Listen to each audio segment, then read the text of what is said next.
Hello, hello. Hello, hello. How we doing today? Welcome, welcome, welcome back. We're here. Back live again on this random Sunday after we were, for once, the first match of the game week. And so I've gotten to kind of watch the results pour in interestingly. And yeah, see where we're at. It's been kind of calm and relaxing looking at it in the sense of, results behind us, having won our game, knowing where we're going. All in all, I think so far this weekend, if this result holds for Tottenham, which it looks like it's about to be finished, I'm just watching the end of it up there. A pretty good weekend for United, a pretty good. Right now, level on points with 5th, just behind on goal difference. Got some good matches coming up. Wolves afterwards, the next game. So clearly, United with a chance here to once again be in a good spot. I mean, honestly, I think if you'd asked anybody at the start of the season, we win this game against Wolves, if we get a few more points in here, 5th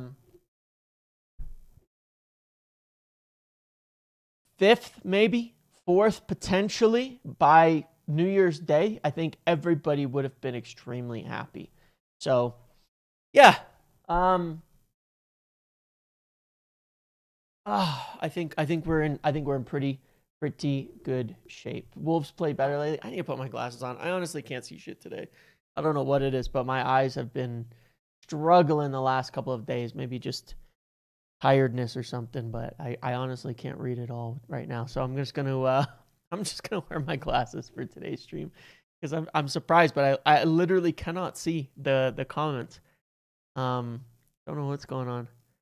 I don't want to squint. I'm making myself nauseous trying to squint at the screen right now. Maybe I'm sitting further back than usual. But yeah, but yes. So glad we didn't get Frank. Don't give us hope. I'm a believer. Ugarte's been good. Baleba would surely be replacing Casemiro right now. Wharton form has dropped. Has it? McGrath article is interesting. What did Mike McGrath say? I do want to talk about a few things. I want to talk about the midfield today. I want to talk about Josh Zirkzee, some of the things coming out there. Talk about potentially Lacey, the forwards, center backs, all sorts of different things. Orny made it sound like there aren't any incomings in January, bro. Well, here's the thing, right? And that's what I do want to talk about today. Okay, which is that, look,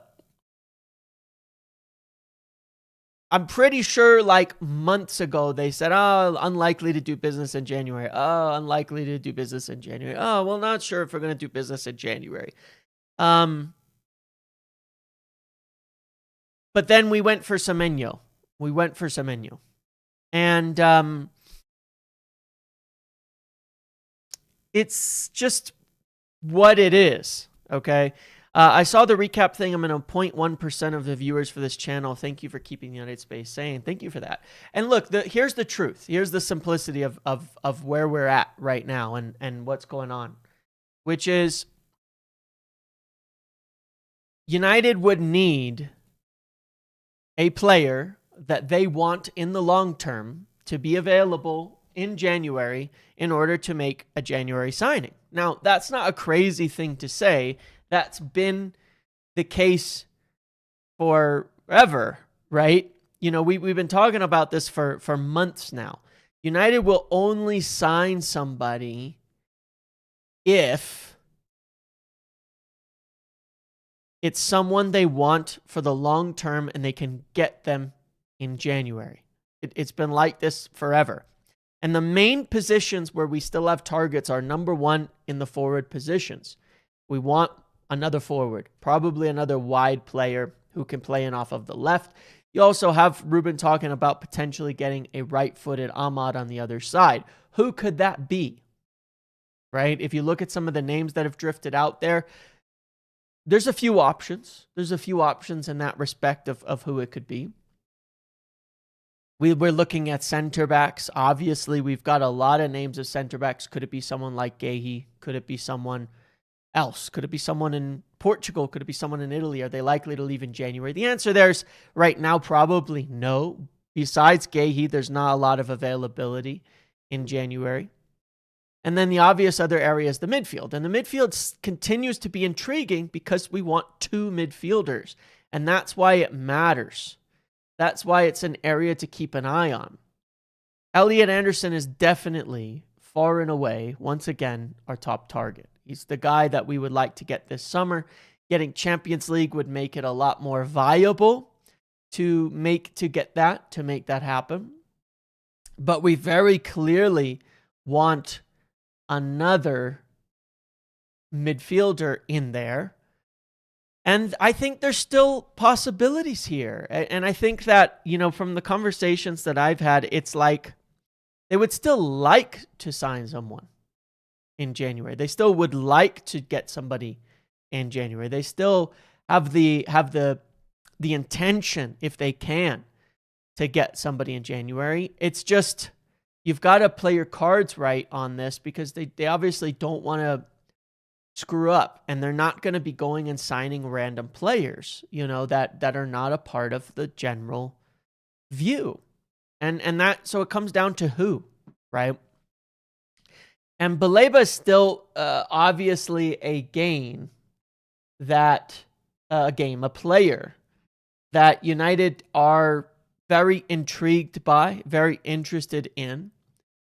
And the question is not, again, whether we would sign him, because we would. The question is, can we get Brighton to do it in January or not, right? And that would be in addition to what we would go for, in summer and someone like Anderson.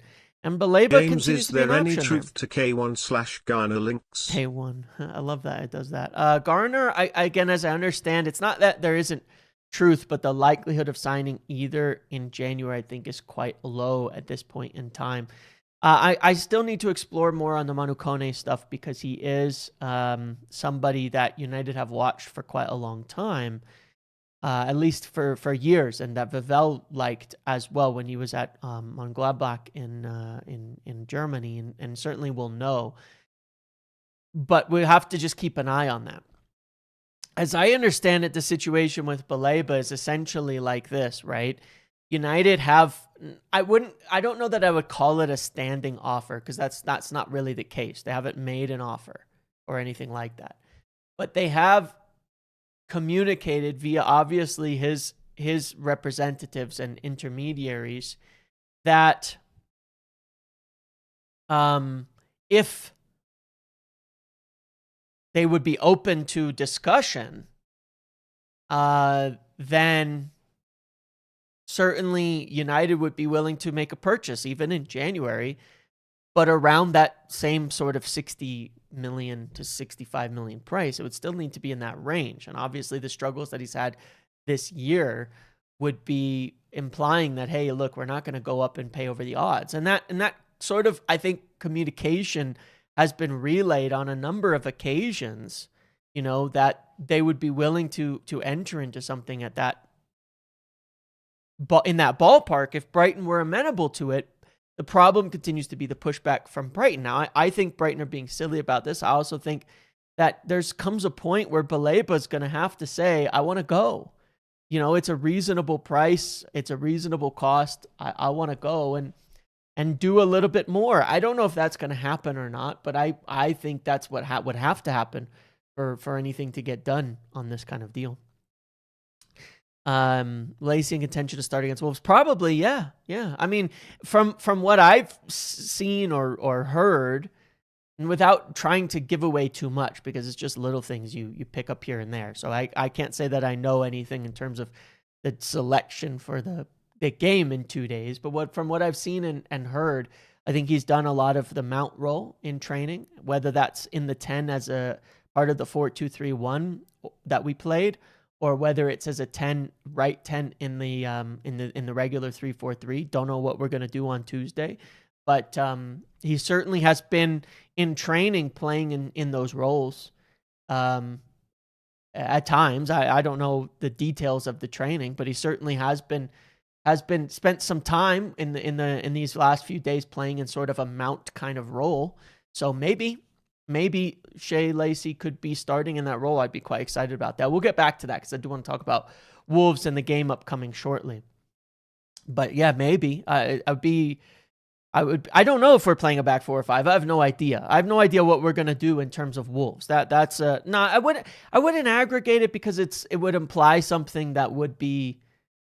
It's just like a whatever. You know what I mean? Like it doesn't mean anything at the moment. He's in training, and he's been playing in he's definitely done some of the mount roles, but I don't know what the hell that is at the moment and what we're gonna do. So I think it would imply the wrong thing when it gets put into small pieces. You know what I mean? I think it would just imply the wrong thing in that case, because I think it would imply people take it one way or the other, because we have no idea if he's starting, but clearly, he's in training with the first team, and there's a potential role for him if they decide, if Amarim decides to pick him. You know what I mean?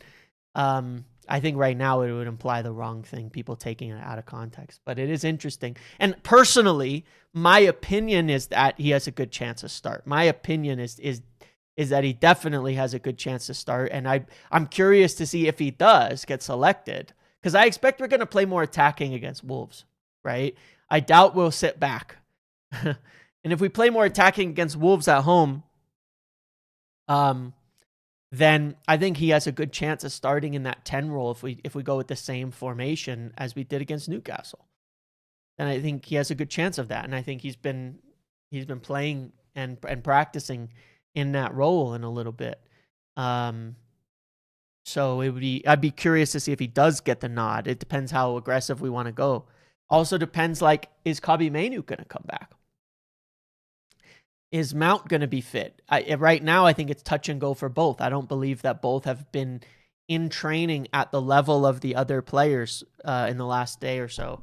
But obviously, it's a quick turnaround to Tuesday. They could be back, but I'm not sure they are. There's a decent chance that both Mount and Mainoo could still be missing for Wolves. And in that case, you'd probably be seeing Shea Lacey in there. If not, maybe it's Kobbie Mainoo playing in that 10 role. Or if Mount is fit, maybe it's Mount again playing in that 10 role. We don't know. But I suspect we'll go more attacking. And if we want to go more attacking, we're going to have to use someone like Lacey for sure. But yeah, going back to the kind of Baleba chat, definitely, I would say if anything's going to happen now or even later, I think it's going to have to be with him, right? I think it's going to be him that's going to have to push forward on this deal, because right now Brighton are of a mind to sit and say, we'll wait till your value goes back up to 100 million. We'll wait till your value. We think your value is going to go up a lot. We don't need to sell. We don't need to do it. And yeah, it's a weird strategy from them, but at the same time, I don't know if you've seen, I've referenced this before, but if you look at their financial position, they can technically they can do it. They can ride it out. They can, they don't need sales right now. And they might be saying, hey, it's going to be great in the future. Lacey 10, Mainoo 8, Cass 6. I don't think so. I'm pretty positive it's going to be Cass and Ugarte again, as the present options are. I'm pretty positive it'll be Cass and Ugarte again in the middle to just keep protecting and supporting those center backs. But there's a couple other players to think about here, right? I was just comparing, by the way, Carlos Baleba, this season to last season. And one of the reasons that I would understand that United still are interested in Baleba, despite the fact that, I would say he's had a weakening of stance this season and certainly hasn't shown the levels where United will say, yeah, we're going to overpay on the odds now. They're not. They're definitely not. If anything, they're going to be more feeling more justified in their thought that the price is 60, 70, 65 million, 60 million, in that range for him, because it's a talent that you still need a lot of, in order to grow, in order to see more of. But what he has done well this season, if you look at him in the pink here, or purple, whichever you see as the color, he's been one of the best duelers and ball winners this season as a defender. So if you were still looking at him as a 6 and saying he's going to win a lot of duels, he's going to win the ball a lot, he can still shield the back line, he still has the legs to get around, they're still going to look at that and say, they're still looking at that and saying there's a player in there as that kind of deep sitting 6, you know what I mean, who could play, can shield the back line, who has more legs, who has more energy, and all of that. And that would be really the role that he's very likely to play if he were to come here. And if you were to match him up with Anderson, you'd have him as the 6 and Anderson as the 8. But there's obviously still a lot to be grown into in terms of the other part of his game. Then you look at a couple of the other options. Ederson is one I would not lose sight of still, again, because he's somebody that's been on United's radar for such a long time. He's available for a lower price right now. And they do like him. And he's a bit more of an all-rounder 8. You know what I mean? He's a bit more of an all-rounder 8 as Ederson. He can play in a variety of different positions, but personally, I would say he's an 8 in the Prem. You could put him in the double pivot if you're in a 4-2-3-1. I guess it's not the same 6-8 dynamic that it was before, but he would still be kind of the more box-to-box midfielder. And I think the same goes for Keith Smith. And Smith is somebody United do have on the list and have looked at, but that one seems unlikely for January per The Athletic and others as well. But Ederson is, if I was to think about January transfers right now, beyond Baleba, right now, just as a semi-informed opinion, Ederson is one I would just keep an eye on still. As to whether they make a move or not, I'm not sure. The thing with Ederson is that you could make a move for him right now. You could make a move for him and he might be available. So I think I'm not sure what would necessarily be holding them back on that, except if they're not totally convinced on him, but he's a good player, and I think the matter would be if you could get somebody like a Baleba, then you'd rather not get an Ederson. And I think the question with Ederson as well is, and I guess the problem that we have is, if you get Ederson, it definitely spells the end for one of Kobe or Bruno. And that's why I'm curious to see what happens there. Because if we get somebody like Ederson, I think it would make it more likely that somebody like Mainu would go out, right, on loan in January. And then, that would be... So it's the United midfield situation is so complex. It would be a lot easier if we could get a 6. And Ederson is not a 6. And I think that's essentially the issue, is we have Bruno and Mainu and even Ugarte, who plays more as an 8 this year, right? So if we really need something now, it's more of a 6. And I think that's where the problem with Ederson comes in. The other one mentioned, obviously, that United do have on their radar is Buwadi. And if you look at him in comparison to Baleba in this season, you'll see a very similar style of player who's very good defensively, very good winning the ball, very young player, just 18 now, and has a huge amount of potential. Could they go for him or not? That's a question that again, we don't know the answer to. What I know right now is they would like to make a signing in January, but of course it has to be the right player. It has to be the right player coming in, and that's the important part. Is it somebody that they really, really want? And put Ugarte in, for instance? He doesn't have enough minutes this season, but you can see he doesn't have enough minutes this season for his stats to show up. There's Casemiro. One thing Casemiro really, really, really, really lacks is the ability to carry the ball, which I think you'd get from some other players. You can see that's him right here. Not being able to carry the ball is definitely a weak spot for our deeper midfielder, and definitely an area of concern that we can't pick the ball off the back line and drive it forward. So yeah, I'm in, look, as I said before we went for the Semenyo deal, United have money, United have the ability to spend, United are interested in moving forward. United would like to get somebody in January if they could. The problem becomes, once again, that it's got to be a long-term target. Semenyo was a long-term target. Anderson, Baleba, Wharton, long-term targets. There are other midfielders that are potential long-term targets, but there's a lot of questions to answer about all of them in terms of whether they're, available now, but also whether there's a point in doing it in January, because it's not just about having a long-term target. It's what's the advantage of doing it in January. And I think the problem with some of the midfield names, like the 8s, is that we have Bruno and Kabi now, and we're still in question at the moment as to what is going to happen with them. So it's hard you're sort of accelerating a decision there that maybe hasn't been made. But the fact that Kabi Manu could potentially still leave would be a bit of an issue. But it is odd there. United are still not wanting to let him leave, and he's still trying to leave. So to me, the implication is that they don't want to sign an 8 right now. They want to sign a 6. But if Kabi keeps pushing, will they move up their plans and sign someone else? And again, I think maybe that's because Anderson is the 8 that they want this summer. Anderson being the main guy, the long-term number 8 in this team. Obviously, he could play in the 6 as well, but certainly is more of an 8 in my eyes, and I think of most people's eyes. So is there a 6 you can get now? That's the question.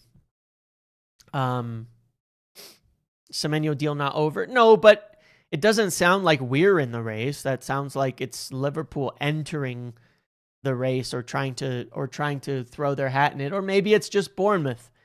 Maybe it's just Bournemouth briefing stuff. You know what I mean?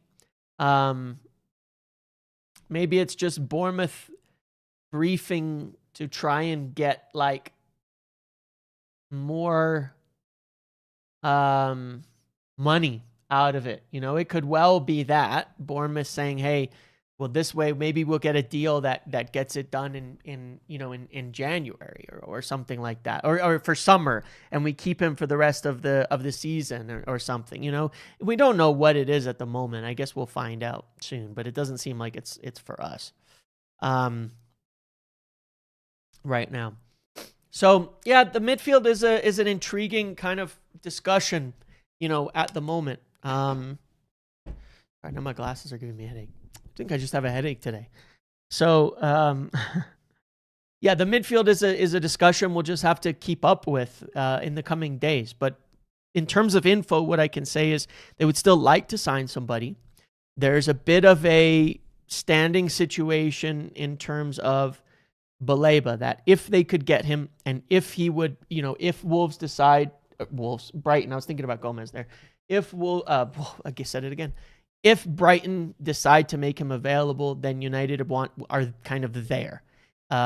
If Brighton decide, okay, fine, we'll start discussing it around that 60 to 65 million mark, then we're there and we'll be involved in those discussions. So that's sort of a standing situation with Baleba. Ederson is still one to watch. I think Buwadi is still one to watch, but I think Ederson maybe more, but very, very much could be tied to the Kabi Manu situation, which is still at a bit of loggerheads. Don't know what that term means. It means they're at odds, right? It means that they are really like, it's a strange situation right now with again, Kabi and his people insistent on going out and United and pretty much saying no, like, doesn't do anything for us. And like I said, if it ends up coming to the point where they have to send him out. I don't know that he's going to come back. You know, obviously he would in general, but like, I feel as though the relationship will be so fractured at that point that it's pointless. And, you know, do you think there is anything in these water links? I see him going to City or Liverpool. There absolutely is. There absolutely is something in these Wharton links, but United will need Champions League to compete. And they're very, very interested in him. And he's a very, very good player. And I think that if they could pick their ideal midfield right now out of a hat, it could be Wharton and Anderson. He's definitely one of the major options. But yeah, look, there is that, but we're going to need Champions League for it. But yeah, it's just very unknown what's going to happen with Kobe, and I fear that the relationship will be broken if they keep pushing him out. And you know, I'm going to say again that I'm really, really disappointed in the advisement, but I'm also not surprised at the same time. One of the things I was reminded of last night when I was thinking about this, by the way, is Chelsea. You guys remember that when it first started like coming up last year in January, there was all this noise about Chelsea and how Kobe's got an offer from Chelsea and Chelsea would like to sign him in January, and Chelsea, you know, and then you got Scholes talking about Chelsea. Well, there's a player who moved this summer to Chelsea that shares the agency with him that made a big decision about choosing Chelsea. That was supposedly for football reasons, when it's become blatantly obvious that was an awful decision in terms of the football decision for their career and playing and all of that. And that's Liam Delap. And I'm very, very disappointed in the advisement, because to me, I think that there's an advisement push from connections with this agency and Chelsea that's trying to cash in on the money that Chelsea are throwing around on young players and these big, long contracts that Chelsea are throwing out on these players. You know, Alejandro pushed to Chelsea, Delap pushed to Chelsea. Terrible decision for his career in that sense. Liam Delap, he barely even plays now. And it just feels to me, because I remember when the Kobe Manu kind of drama came out, it was all this noise about Chelsea. And it just, to me, comes across like there are advisors in football right now that are just trying to cash in on Chelsea. And I think that they're doing the worst for their clients in this respect. Bailba seems to me nearly impossible. Brighton don't want to sell, and Bailba refused to push last summer. We should really push for another solution. Well, I agree with you, and I think we are. I mean, again, I think that's why we've got these other options, and we want Anderson and all that. But the fact is, we want two midfielders, so we still want to be there if Brighton change their mind, because I don't think anybody else is going to give them any kind of money. You know what I mean? But you're right, and we should. But it doesn't mean we don't want to be there. You know, we should still be around the discussion because we want to. And if it changes, we're happy to be involved. If it doesn't change, then obviously it's not going to happen. But yeah, look, it's just this whole Chelsea thing, to me, it just kind of reeks at the moment of a lot of young players ending up, you know, making weird career decisions to go and get a bunch of money at Chelsea that I don't think does well for their careers. And like, the Delap one didn't make sense. They signed him and ended up signing 3-4 more strikers, and he was barely going to play even a fit, and just a bad situation. Kobe Manu would go there and not start, so I don't know what the point of the rumors there were either. He would certainly not be a main choice. So I find it really disappointing seeing so many young players pushed to make poor decisions. To me, what look like poor decisions, at least from my perspective and all that. But there's still this back and forth between United and Manu's people. And obviously when the window opens in a few days, it's only going to ramp up. And when AFCON ends and players are returning, it's obviously only going to ramp up. And so that, I think we'll find out more in the coming days, because if it if things break, if the relationships break, and then Kabi's gone, or they're like, all right, fine, we're gonna have to send Kabi out, then James, obviously do you that think could bring this somebody change else of the system talk to the has table. any merit? I feel Amorim wants to play attacking 343, but because he doesn't have players he's finally budged playing more pragmatic. Is that it according to you as well? Yeah, for sure. The thing is, I think he's definitely always been willing to evolve in the system and bring other options to the table when he's ready. He said that so many times, right? When he's ready, he wanted to do that. I think there was a lot of preparation done on the basis of when we go to AFCON and we're losing players, then we're going to have different options, and we wanted to be ready for that. He always said, I'm going to evolve and give different options and have more flexibility when it's ready, but it's not about the shape, it's about the principles. As long as the principles are there, then there's going to be different shapes, different options, different things that we can play. I think that he specifically commented on the Newcastle game in the shape that we played and said he felt for that game the way that we could go was to attack through the middle, and so he made a very specific commentary about that. So I don't think it's necessarily, that's the way we're going to play for the rest of time. But for now, maybe. We don't have a choice. Look, when Ahmad and Bumo come back, is Patrick Dorgu going to play on the right? Is Ahmad going to go to the bench, one of our best, most important players this year? No. So we're still going to have to figure out a way to get all our best players on the pitch, which is what he's going to want. And the fact is, the 3-4-3 fits all our best players to get the more attackers on the pitch at once. He even said, I would rather have a winger on the other side like Ahmad and have 5 attackers. Well, the 4-2-3-1 doesn't fit that, but it does fit a Casemiro Ugarte pivot in front of a back 4, that allows us to be a bit more fluid up front at the moment with the few players that we do have and be more compact in that sense in the middle. So I think that it's an option we're going to have to slide into different shapes and setups and things like that. But it was always going to happen on his terms. Moving forward, he could change plenty, in terms of what he wants to do. But I think the principles will still be there. And a lot of the principles were still there against Newcastle, even in the slight change, in the change of shape that we had.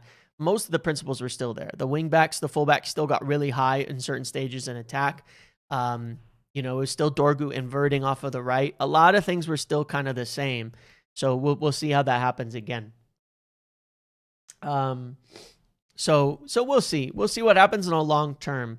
If this season he might compromise more because we don't have the players to play, and he might be looking at it and saying, all right, I've got the basics in. I don't have the players to play my ideal way. We'll make some adjustments so that this season we can earn points, but in the long term, I think he's still going to have his goal for where he wants to go. But that idea might change over time too, as he learns more now that he's got the basics in place. So I think it's very up in the air, and we'll all just have to take it as it comes now and see. And I don't think, again, like I said last time, though, I think what does annoy me when people talk about it is the idea that it implies that everything he's been doing is wrong. And I think that's exactly the opposite.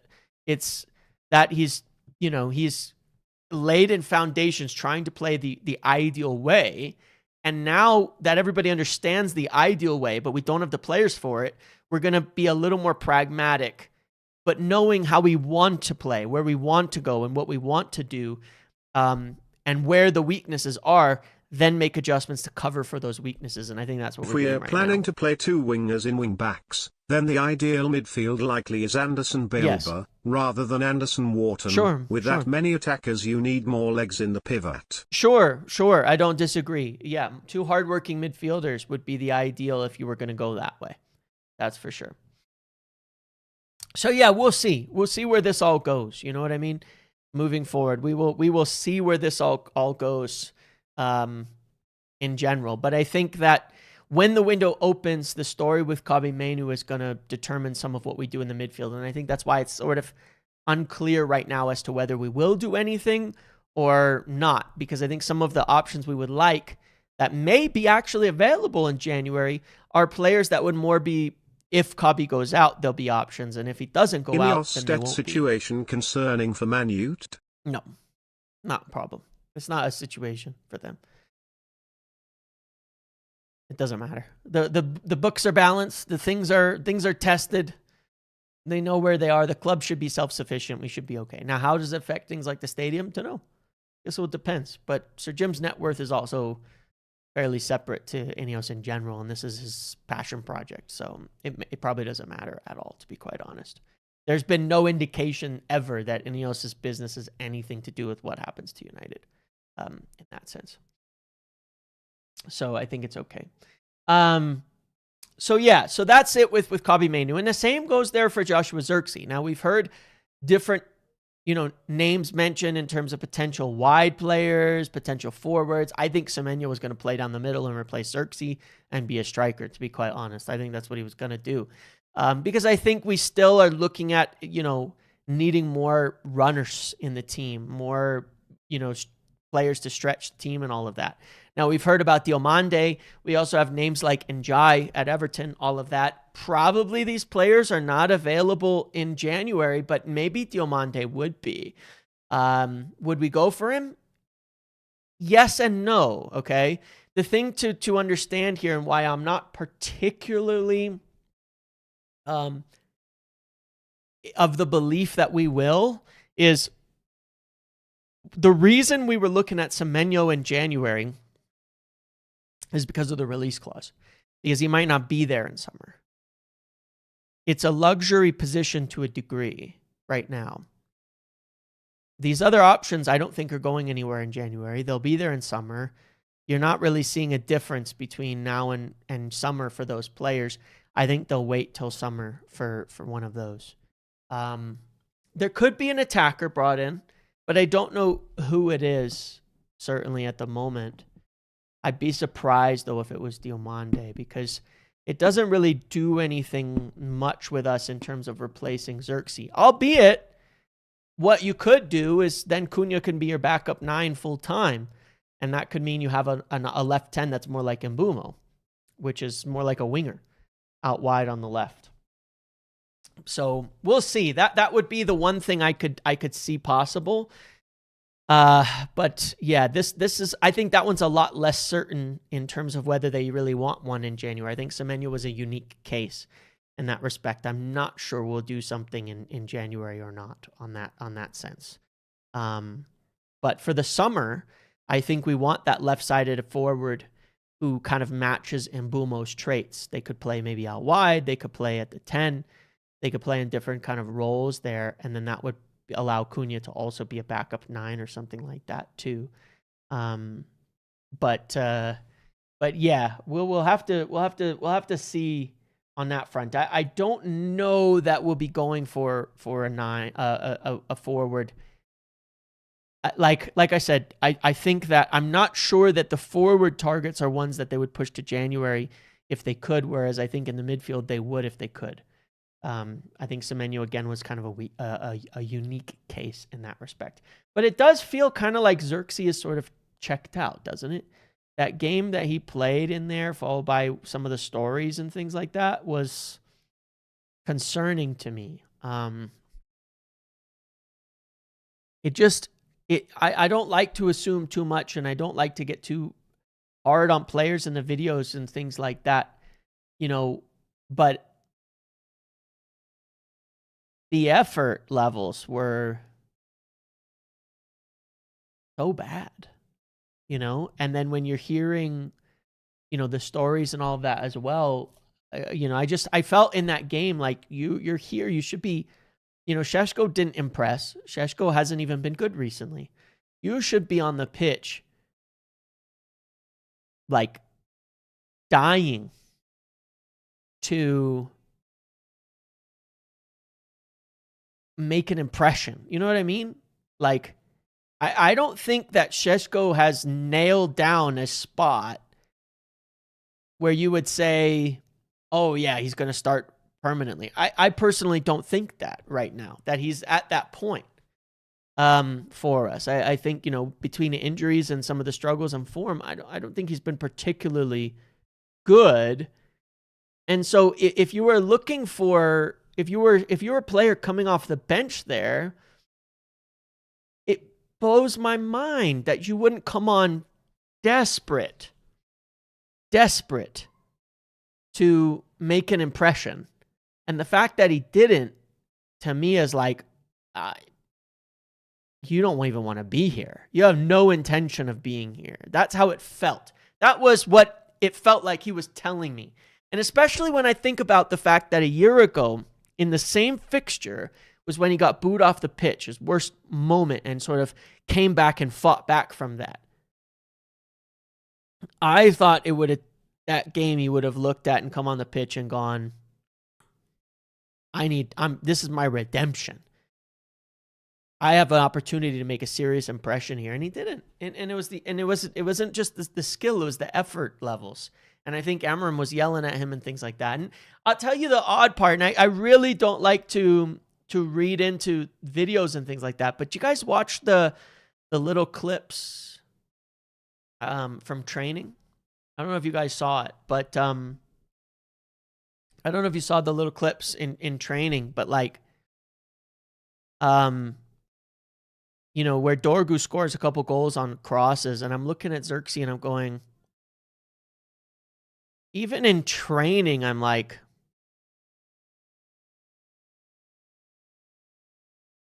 he doesn't look like he's, even in those clips, he looks too casual. You know, and in that moment, he's playing as a striker and all of that. And I'm going, it just feels off, and it feels a bit disappointing, you know, because my number one thing is like, you haven't seen it? Let me see if I can pull it up without getting myself in any trouble here. Give me one sec. I'll see if I can pull it up, and then I'll link it. And you can watch it yourself and go to your own and form your own conclusions. Okay? That's all I'm saying. I'll link it, all right?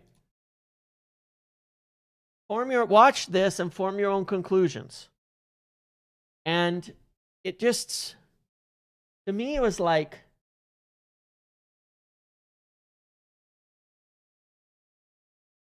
I don't know, man. It throws me.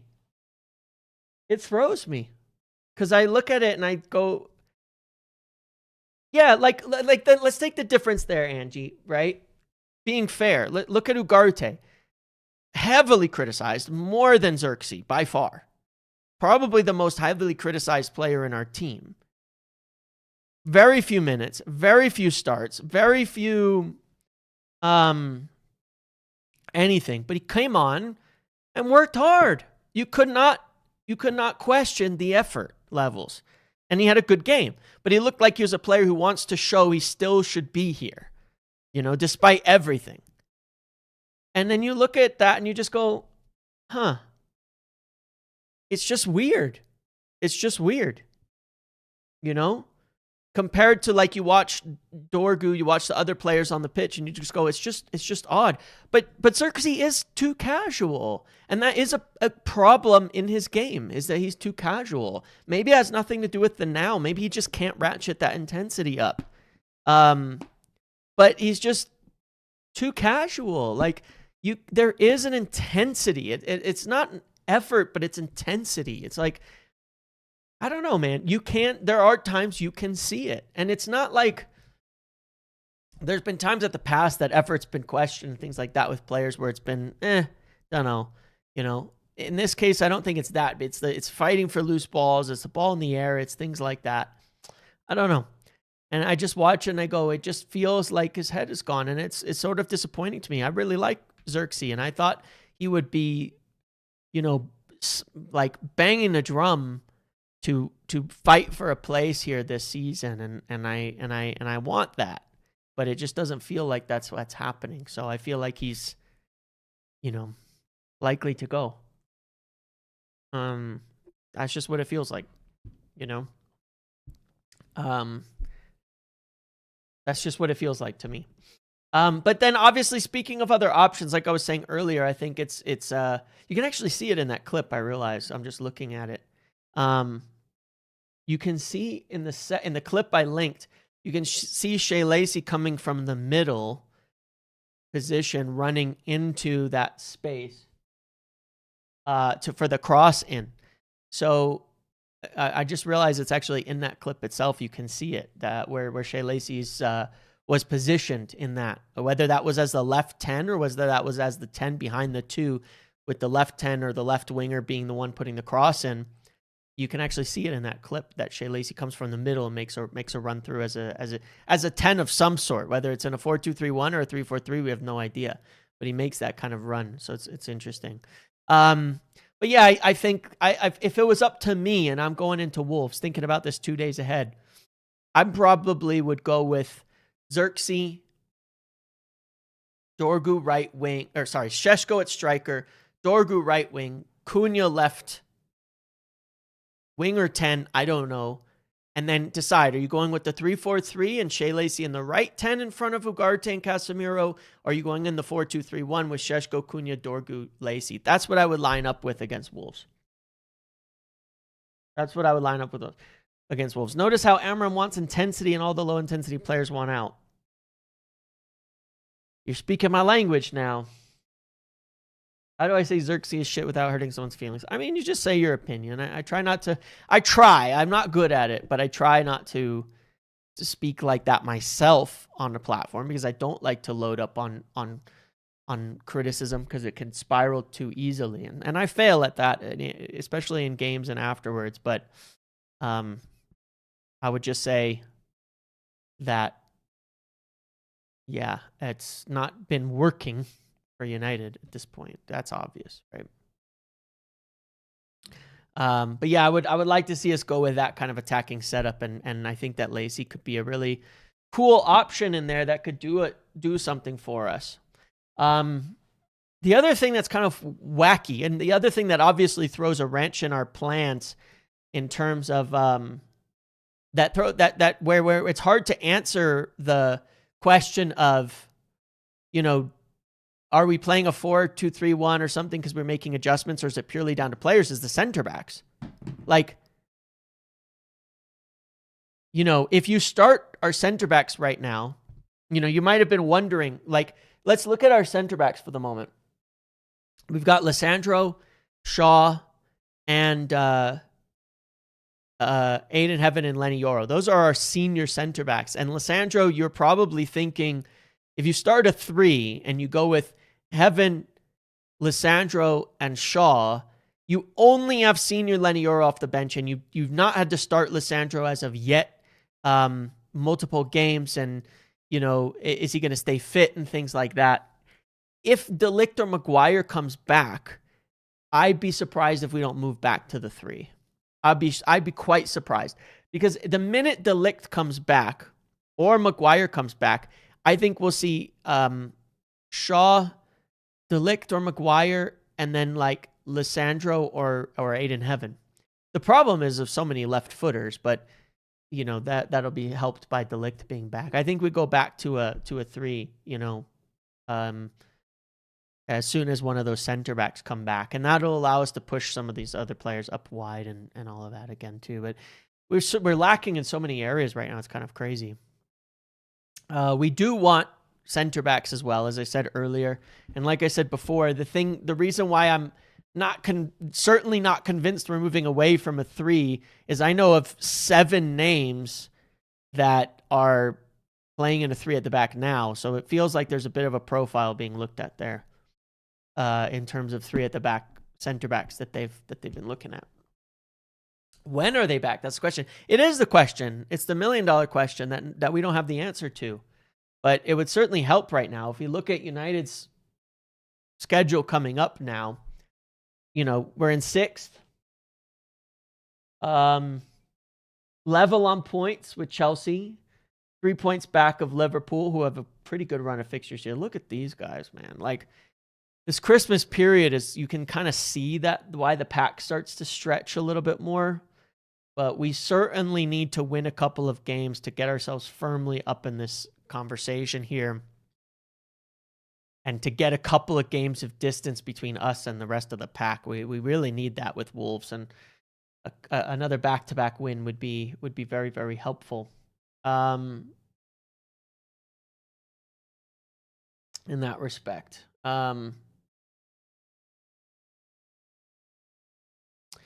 No, so here's the thing, DB, on that, is that he said to make a perfect 3-4-3, but he was also answering a question, and nobody's pointed to the question.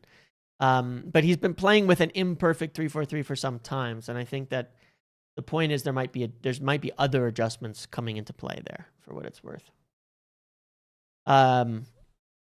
But yeah, I mean, we've got Wolves at home. This has got to be a win.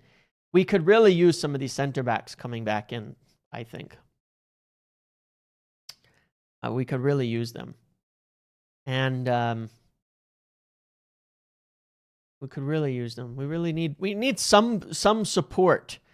We need some support coming back into the team to help us. De Ligt has this back issue, and I think it's really an unknown right now. Maguire, I would say he'll be back.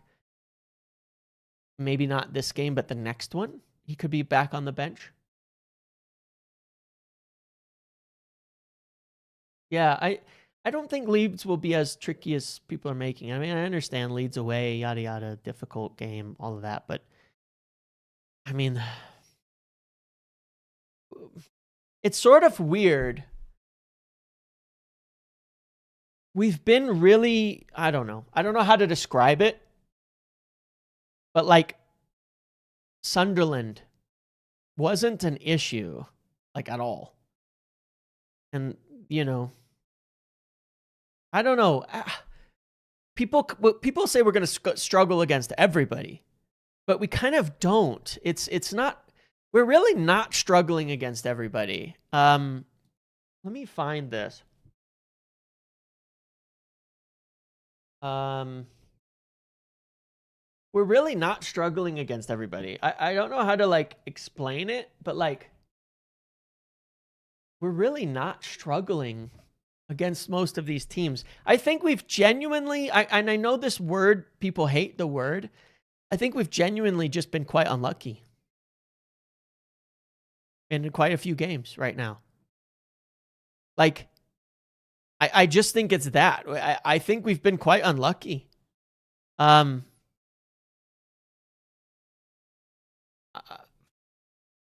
know, because look, where we struggle is that we've got enough inexperienced players that we just will make crazy errors, sort of unforced, that result in concession and dropping points. But like this is I think a Chelsea fan who posted this, by the way. But this says, you know, if you look at this stat here, you know,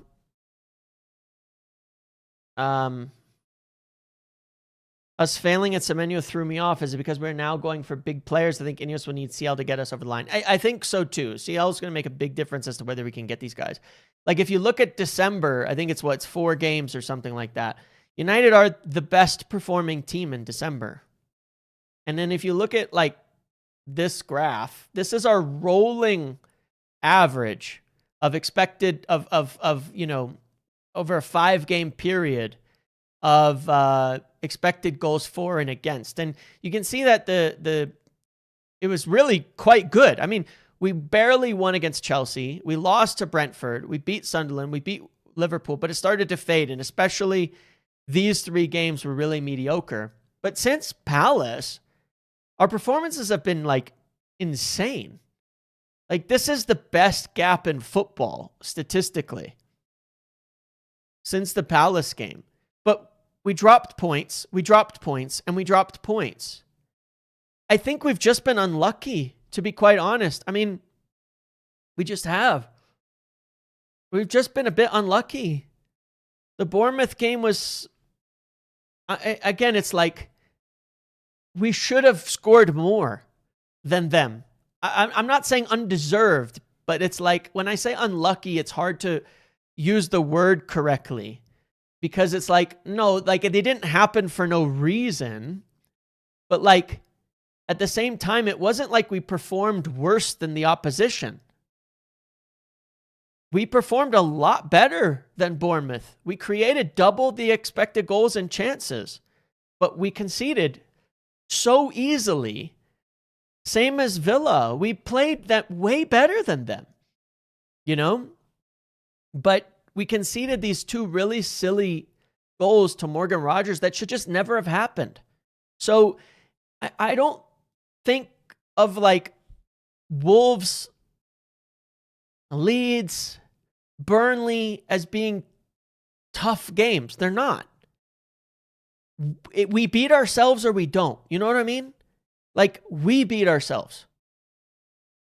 We miss open chances and concede really stupid goals that we shouldn't concede. That's it. So they're not, I don't think they're tough games. I think that and Emram has said this, to be fair, many, many times. It's us. It's always about us. Are we going to beat ourselves or not? The tough games to me are Arsenal, Liverpool, Chelsea, City. Same as always. Those are actually the tough games to me. The games where we're going against teams with superior players. Or a superior squad. I don't know, maybe not Chelsea. It's not about underestimating them. It's that we've been playing well enough that it's not like we're getting beat by these lower teams. We beat ourselves. Very often we beat ourselves. Like, you could take Arsenal on opening day. I think they beat us. Yeah, we played better than them, but they beat us. We couldn't really get an opportunity against them with the way that they defended and all of that. We weren't like, we probably should have had a penalty, to be fair, but still, City beat us. We weren't even as bad as a scoreline, but they beat us. When I look at Villa, they didn't beat us. We definitely beat ourselves in that game. It's stupid the way we dropped points. It's not about, and again, like, you use the word luck, people don't get it, but I'm saying the performances and the outcomes are not the same. They usually balance over time. Sometimes you get unlucky in that respect that they don't, and eventually they often do. But our performances have been good. I mean, even Spurs was unlucky. Think about what happened in that game. We gave them nothing for all this time. Maguire goes off injured. We go to 10 men. Šeško misses open chances, gets injured. We're down to 10 men. We concede off of one crazy deflection. You know what I mean? It's like, even that was probably not deserved. Like, it was probably not deserved in that respect. For 70 minutes, and we did get unlucky. I mean, all the fucking injuries right in that moment, I don't think the game goes that way if not for those injuries. If Maguire doesn't get injured, if Šeško doesn't get injured, I do think it's unlucky in some respects and in some of these instances. But my point more is, forget the word luck. Our performances have been good. We have not been beaten by anyone. I think Everton beat us, which is crazy given we were up against 10 men. That was a bad performance. We deserved nothing from that game. It was awful, right? Even then, Everton score on their one shot of the whole game. You know what I mean? Our performances have been better than our oppositions in almost every single game. So I don't look at these games upcoming and go, oh, they're tough games. It's all about us. It's all about us. Finish our chances. Don't do high school level defending on some individual shots. It's all about us. Because our performances are among the best in the league, if not the best in the league right now. And you could say that's crazy, but it's the truth. Sorry, it is. Look at how Arsenal had to beat Wolves the week after we beat them 4-1. It's just the truth. Now, yeah, does our style and the way that we play and such like that, is it potentially more volatile in that respect? Yes. But a big part of that is just having young players and the inexperience and all of that. I think that we beat ourselves. But from a performance standpoint, you're not seeing teams create chances as freely as we do and have the ability to put everybody away on a consistent basis as regularly as we do. But you will see teams taking those chances better than us. So, yeah, it's not crazy to say the last 4 or 5 games United have performed as well as anybody in the league, probably better. But, you know, we're not a consistent or experienced enough team to follow those through to results right now. So that doesn't make us better than them at all. It doesn't make us better than them.